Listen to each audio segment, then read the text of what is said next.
ஓம் நம சிவாயா. இன்னைக்கு நம்ம பார்த்துட்டு இருக்கிறது சிவகாமி அம்மன் கோவில்ல இருக்கிற உள்பிரகாரம்.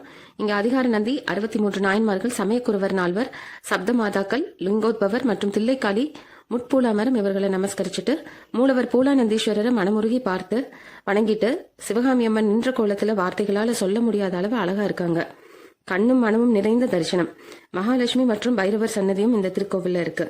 நடராஜர் மிக நேர்த்தியா அமைச்சிருக்காரு. நவகிரகங்கள், சந்திரன், சூரியன் இத்திருக்கோயில அமைக்கப்பட்டிருக்காங்க. இந்த கோவில் ராஜசிம்ம பாண்டியன் என்கிற மன்னரால கிபி 946 கட்டியிருக்காங்க. இந்த கோவில் சுவர்கள்ல நம்ம பல கல்வெட்டுகளை பார்க்க முடியுது. இந்த ஸ்தலத்துல முட்பூலா மரம் சாப விமோசனம் பெற்று கற்பக தருவா தேவலோகம் சென்றதால பூலானந்தீஸ்வரர்னு இங்கு தோன்றிய சுயம்பலிங்கத்திற்கு பெயர் காரணம் ஏற்பட்டது. அதே போல இங்குள்ள சுவாமி அளவுக்கு அளவானவர் என்னும் பெயர் இருக்கு.